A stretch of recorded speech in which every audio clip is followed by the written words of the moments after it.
Indikasi pelimpahan kasus Komjen Budi Gunawan dibarter dengan sejumlah perkara KPK di Polri makin menguat. Hal itu diperkuat setelah PLT Kapolri Komjen Badrudin Haiti menyatakan menunda penanganan sejumlah kasus yang membelit pimpinan dan penyidik KPK, terutama yang masih penyelidikan, termasuk pemeriksaan pimpinan KPK nonaktif Abraham Samad dan Bambang Wijoyanto akan ditunda sesuai surat permohonan pelaksana tugas pimpinan KPK Taufikur Rahman Ruki. Kasus-kasus tersebut selama ini dituding sebagai upaya kriminalisasi lembaga anti korupsi itu. Seluruh rangkaian perjalanan kriminalisasi itu bisa dibaca dan ditafsirkan sebagai bargaining dalam penegakan hukum. Dalam bahasa awam, bisa diterjemahkan bahwa telah terjadi perdamaian antara KPK dan Polri dengan cara membarter kasus di antara keduanya. Kalau sudah begitu, tidak salah lagi banyak kalangan menyebutnya sebagai dagelan pemberantasan korupsi.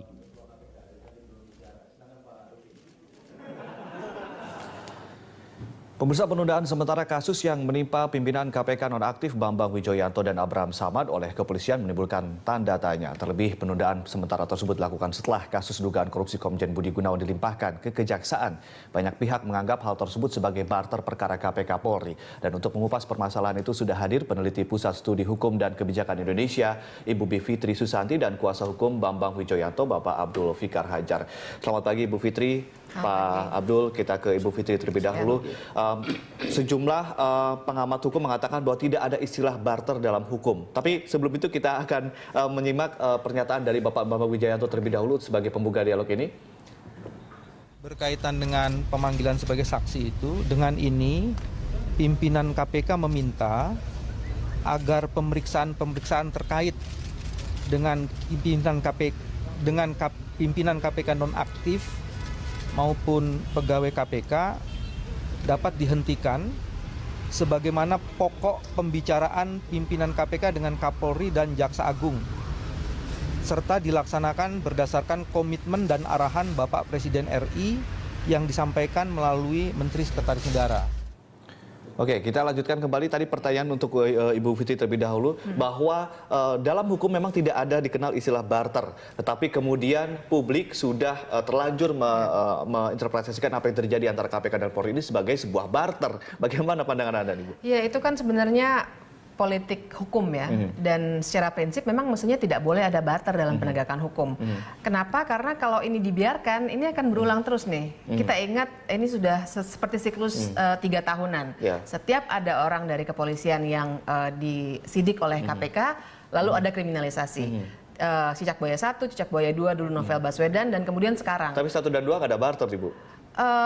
Nggak ada barter karena ada upaya-upaya yang dilakukan, dan waktu itu ada pendekatan ke presiden, kemudian dibentuk tim 8 dan lain sebagainya. Kalau sekarang kan stuck di presidennya sendiri ya, jadi akhirnya bisa jadi yang dicoba diambil adalah politik seperti ini. Tapi sebenarnya tidak boleh, karena kalau ini dibiarkan dan dibiarkan oleh presiden, ini terus terjadi 3 tahun lagi, bahkan mungkin tahun depan ada lagi, bahkan mungkin bukan hanya polisi tapi politisi yang kena, kemudian komisioner KPK dikriminalisasi lagi. Dan ada barter-barteran begitu ya. Oke, kalau Anda mengatakan bahwa ini stucknya justru di presiden, apakah Anda mensinyalir bahwa istilah barter ini atau peristiwa barter ini justru diinisiasi oleh presiden begitu? Diinisiasi sih bukan, tapi saya kira dengan presiden tidak melakukan apa-apa, ini membuat aktor-aktor politik oligarki ini bekerja dan terjadilah deal-deal politik seperti ini. Kalau kita mau bandingkan dengan Cicak Buaya jilid 1 dan 2, ada upaya di tengah-tengah. Jadi waktu itu Presiden SBY tidak langsung menunjuk PLT, tapi ada tim 8, menstop kriminalisasi dan lain sebagainya. Ini kan tidak tiba-tiba masuk PLT, AS dan BW diberhentikan sementara, sehingga akhirnya timbul deal-deal politik ini. Jadi dengan pembiaran terjadi deal politik ini yang terjadi. Kita ke Pak Abdul. Pak Abdul, ini katanya ada deal-deal politik dalam kasus hukum. Tapi menurut Anda sebetulnya inikah yang diinginkan oleh Pak BW sendiri dalam pengusutan kasus BG, terutama antara Polri dan KPK ini? Ya, barter, kalau menurut saya itu udah politisasi hukum, ya, karena membawa ranah hukum ke ranah politis, dan ini nggak bagus seperti kata Bu Bibip tadi ya. Pak Bambang sendiri sebenarnya sudah pernah menyatakan kepada kami sebagai penasihat hukumnya bahwa dia bersedia sepenuh hati menjadi tumbal dari pemberantasan korupsi ini sepanjang pemberantasan korupsi itu tetap jalan. Gitu. Oke, Ya, artinya sebetulnya Pak BW inginkan kasus BG ini terus berlanjut begitu untuk ditangani oleh KPK. Ya, begitu. Artinya karena kan gini, kan kalau dibandingkan sebenarnya juga tidak seimbang, ya kan? Satu sisi ini pemberantasan korupsi, di sisi lain ini kan sebenarnya kasus apa yang menimpa KPK secara keseluruhan itu harus dilihat dari dua dimensi, ya. Konteksnya dan teksnya gitu. Ya. Konteksnya dia timbul karena ada penetapan itu tadi, ya kan? Ada penetapan BG ini. Itu konteksnya itu satu. Yang kedua, kalau dimasukkan lagi ke perkaranya Pak BW, konteksnya itu kan terjadi ketika Pak BW menjadi seorang advokat, gitu. Jadi sebenarnya ada undang-undang yang melindungi advokat itu dilindungi, ya, tidak bisa dituntut baik secara pidana maupun perdata. Gitu. Itu satu. Ya mestinya kalau mau dihentikan sebenarnya ada alasan gitu untuk dihentikan kasus Pak BW. Secara teks sebenarnya ini juga mesti jadi pertanyaan. Penuduhan atau persangkaan terhadap pasal itu, ya, itu juga bermasalah. Pasal yang mana nih Pak? Pasal 242 ayat 2 yang dikenakan kepada Pak BW. Ya. Yang pertama, berdasarkan KUHP, sebenarnya kalau ada saksi palsu itu harus ada penetapan dari pengadilan. Itu satu. Yang kedua, ya, Pak BW itu ditempatkan sebagai peserta sebenarnya. 55 atau 56. Kalau dua-duanya malah menjadi kabur tuh tuduhannya. 55 enggak, 66 juga. 55 iya, 66 iya. Digabungkan menjadi kabur malah. Nah, mestinya peserta itu harus ada dulu tindak pidana utamanya. Siapa yang melakukan pemalsuan itu baru ini bisa dikenakan. Nah, dari sudut itu juga sebenarnya tidak ada alasan. Pak Abdul, artinya secara teks dan konteks dalam hukum Pak BW kalaupun tetap maju tanpa ada barter ini dia akan menang begitu ya? Kita nggak boleh mendahului.